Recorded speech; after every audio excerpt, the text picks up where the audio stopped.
এই বন্ধুরা, এই লাইট হাউসটিকে পাহারা দিতে আপনাকে বছরে প্রায় 15 কোটি টাকা দেওয়া হবে। সঙ্গে রয়েছে অফুরন্ত সুযোগ সুবিধা, যেমন এখানে থাকবে না আপনার কোনো বস। আপনি সম্পূর্ণ একা নিজের ইচ্ছে মতো ঘুমাতে পারবেন, মাছ ধরতে পারবেন, যা মন চায় তাই করতে পারবেন। আপনার কাজ থাকবে শুধুমাত্র দেখা যে এই লাইট হাউসের লাইটটি ঠিকঠাক ভাবে জ্বলছে কিনা। যদি লাইটটি কখনো বন্ধ হয়ে যায় তাহলে সাথে সাথে লাইটটিকে আবারও অন করে দিতে হবে। ব্যাস এইটুকুই আপনাকে করতে হবে। আপনি চাইলে সারা দিন শুধু পায়ের উপর পা তুলে ঘুমিয়ে থাকতে পারবেন এবং মাসের শেষে কোটি কোটি টাকা গুনবেন। চাকরিটা পেতে খুব ইচ্ছা করছে নিশ্চয়ই? তবে অ্যাপ্লাই করবার আগে জেনে নিন, এত সুযোগ সুবিধা থাকার পরেও এটা পৃথিবীর মধ্যে সবচাইতে ভয়ঙ্কর একটি কাজ। কারণ এই লাইট হাউস ঠিক একদম সমুদ্রের মাঝে অবস্থিত। এখানে থাকা অবস্থায় আপনি কারোর সাথেই যোগাযোগ করতে পারবেন না। একাকিত্ব আপনাকে সব সময় ঘিরে থাকবে। সব থেকে ভয়ঙ্কর ব্যাপার হলো প্রায় সময়ই এখানে বেশ বড় বড় ঝড় হয়। সেই সব ঝড়ের তাণ্ডব এতটাই ভয়ঙ্কর হয় যে মাঝে মধ্যে সমুদ্রের জল টাওয়ারের উপরে উপচে পড়ে, যার ফলে এই কাজে মৃত্যু পর্যন্ত হতে পারে।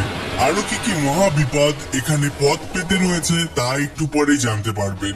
কিন্তু আসল প্রশ্ন হলো, এই লাইট হাউস সমুদ্রের মাঝেই কেন তৈরি করা হয়েছে? এর কাজই বা কি? আর কেনই বা এই লাইট হাউসের উপরে সব সময় নজর রাখতে হয়? আর কেনই বা এর লাইট কখনো বন্ধ করা যায় না? রহস্যময় এই লাইট হাউসগুলির আদ্যপান্ত জানতে হলে আপনাদেরকে ইতিহাসে ফিরে যেতে হবে। সেই ইতিহাসে যেখানে দীর্ঘ পথ যাতায়াতের জন্য না ছিল কোনো গাড়ি আর না ছিল কোনো যানবাহন। তখন বিশাল লম্বা পথ পাড়ি দেওয়ার জন্য একমাত্র উপায় ছিল জলপথ। সেই সময়কালে ক্যাম্পেড মারিয়াস নামের একজন অসাধারণ নাবিক ছিলেন। তিনি প্রতিকূল অবস্থাতেও সমুদ্র ভ্রমণের জন্য বেশ বিখ্যাত ছিলেন। তো একবার তিনি তার জাহাজ নিয়ে সমুদ্রের মাঝে ঘুটঘুটে অন্ধকারের মধ্যে দিয়ে একটা জায়গা দিয়ে যাচ্ছিল। ঠিক তখনই সমুদ্রের নিচে থাকা একটি বৃহৎ আকার পাথরের সাথে জাহাজের ধাক্কা লাগে। সেই সময় জাহাজগুলো তৈরি করা হতো কাঠ দিয়ে, যার কারণে পাথরের সাথে জাহাজের ধাক্কা লাগায় জাহাজের নিচে খুব সহজেই ফাটল ধরে যায় এবং জল ঢুকে বেশ ক্ষয়ক্ষতি হয়। কিন্তু সময় মতো ক্যাম্পেড মারিয়াস এবং তার সঙ্গীরা জাহাজটাকে মেরামত করতে সক্ষম হয়, ফলে তাদের প্রাণ বেঁচে যায়।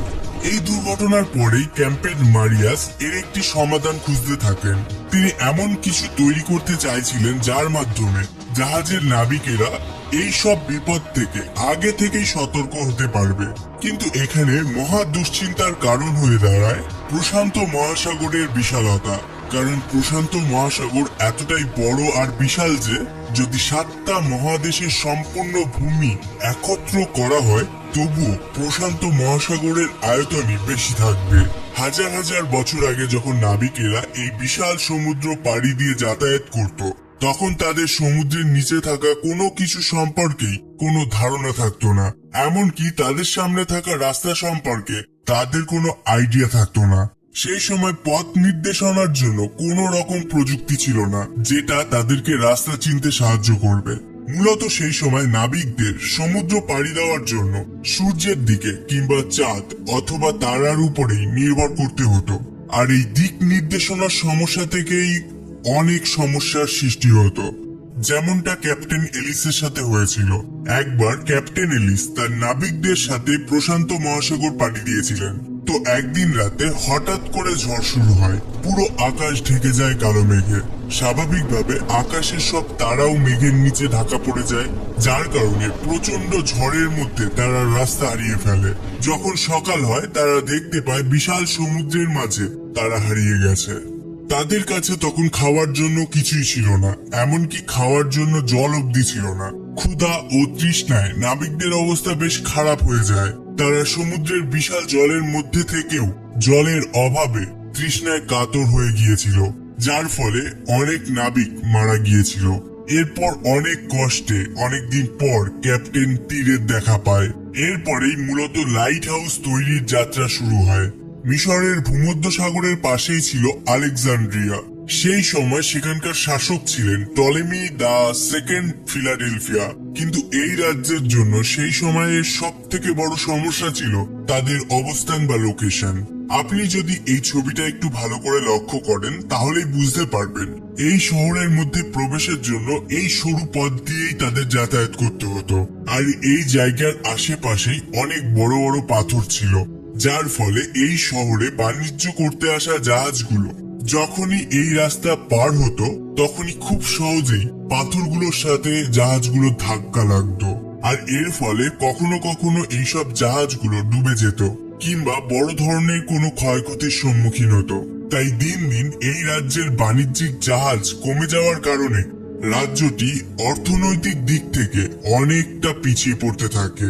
টলেমি তখন তার রাজ্যকে রক্ষা করবার জন্য সেই সময়ের সবচাইতে বিখ্যাত আর্কিটেক্ট সস্ট্রাস অফ সিনাডাসের কাছে যায়। তার কাছে এই সমস্যা থেকে মুক্তির জন্য প্রার্থনা করেন। দুইজন মিলে চিন্তা করে একটি ধারণা বার করেন।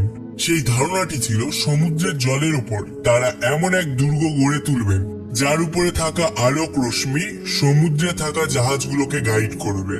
সেই পরিকল্পনা অনুযায়ী সস্ট্রাস কাজ শুরু করে দেয়, কিন্তু তখন তিনি ভাবতে পারেননি যে তিনি যা করতে চলেছেন সেটা এক সময় পুরো পৃথিবীতে অন্যতম একটা সৃষ্টি হয়ে উঠবে, যা পুরো পৃথিবীতে আলেকজান্দ্রিয়ার বাতিঘর নামে পরিচিত হয়ে উঠবে।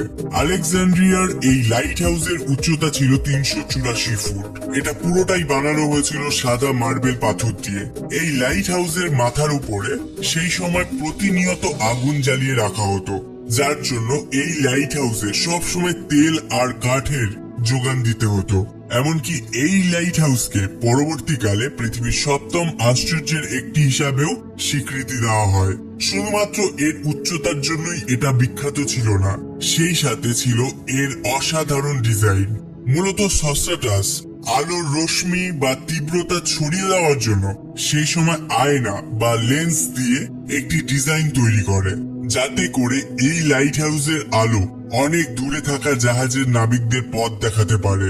যখন এই লাইট হাউসের নির্মাণের খবর ছড়িয়ে পড়ে তখন নাবিকেরা যেন স্বস্তির নিঃশ্বাস ফেলে, কারণ এখন তাদের আলেকজান্দ্রিয়াতে আসার পথে তাদের আর পথ ভুল করতে হবে না। পাথরের আঘাতে জাহাজও ভেঙে যাবে না। আর এইভাবেই লাইট হাউসের আইডিয়া পুরো পৃথিবী জুড়ে ছড়িয়ে পড়তে থাকে। যদিও প্রথম দিকে এই লাইট হাউসের ব্যবহার সমুদ্রের মাঝে শুধুমাত্র জাহাজকে সাবধান করবার জন্য তৈরি করা হতো, কিন্তু সময়ের সাথে সাথে বাণিজ্যিক জাহাজের সংখ্যা যত বাড়তে থাকলো ততই সমুদ্রের যেসব জায়গায় পাথরের উচ্চতা সমুদ্রের জলের উচ্চতার কাছাকাছি কিংবা যেখানে অনেক বেশি পাথর রয়েছে যেগুলির সাথে খুব সহজেই জাহাজের ধাক্কা লাগতে পারে, সেই সব জায়গাগুলোতেও তখন লাইট হাউস তৈরি হওয়া শুরু হয়। যদিও প্রথম দিকে লাইট হাউসে সব সময় আগুন জ্বালাতে হতো, যা সব দিক বিবেচনা করে বোঝা যায় এটা মোটেও সঠিক ধারণা ছিল না, কারণ এর জন্য সবসময় কয়লা বা জ্বালানি কাঠের যোগান রাখতে হতো লাইট হাউসে। তখন অবশ্য এটা ছাড়া আর কোনো উপায়ও ছিল না। এরপর মোমবাতি কিংবা ল্যাম্পের ব্যবহার করা হয়েছিল, কিন্তু এতে আগুনের আলোর রশ্মি খুব বেশি দূর যেতে পারত না। এরপর আবিষ্কার হয় বৈদ্যুতিক বাল্ব। লাইট হাউসগুলোতেও আগুনের পরিবর্তে বৈদ্যুতিক বাল্ব ব্যবহার করা শুরু হয়, কিন্তু তারপরেও এই আলো খুব বেশি দূর যেতে পারত না। এর কারণ হলো লেন্সগুলোকে বাল্বের পেছনে লাগানো হতো।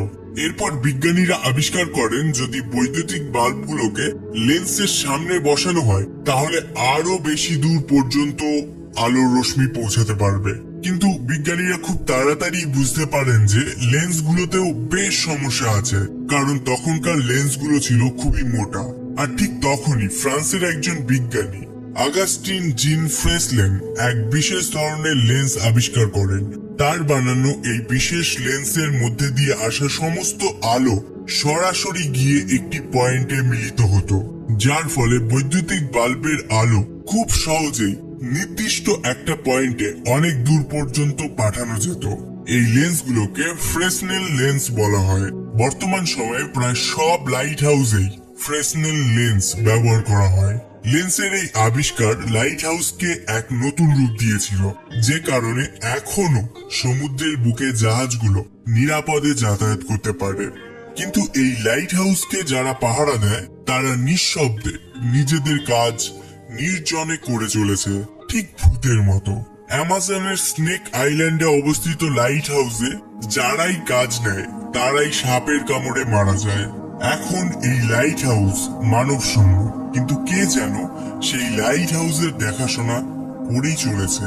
এমন অনেক লাইট হাউসের গল্প প্রচলিত আছে যা আপনাকে একটি রাতও লাইট হাউসে কাটানোর সাহস যোগাবে না। আর এই জন্যই তো কোনো স্বাভাবিক মানুষকে এত পারিশ্রমিক দেওয়ার পরেও নির্জন এই লাইট হাউসগুলিতে তারা থাকতে চায় না, কারণ কেউ কখনোই নিজেকে এই ভয়ঙ্কর এবং নির্জনতার মাঝে হারাতে চায় না। ভিডিওটি ভালো লাগলে অবশ্যই লাইক করুন এবং কমেন্ট বক্সে জানান আপনারা কি লাইট হাউসের ভয়ঙ্কর কিছু ঘটনা সম্পর্কে ভিডিও দেখতে চান কিনা। সর্বশেষে thanks for watching, stay happy, stay cool.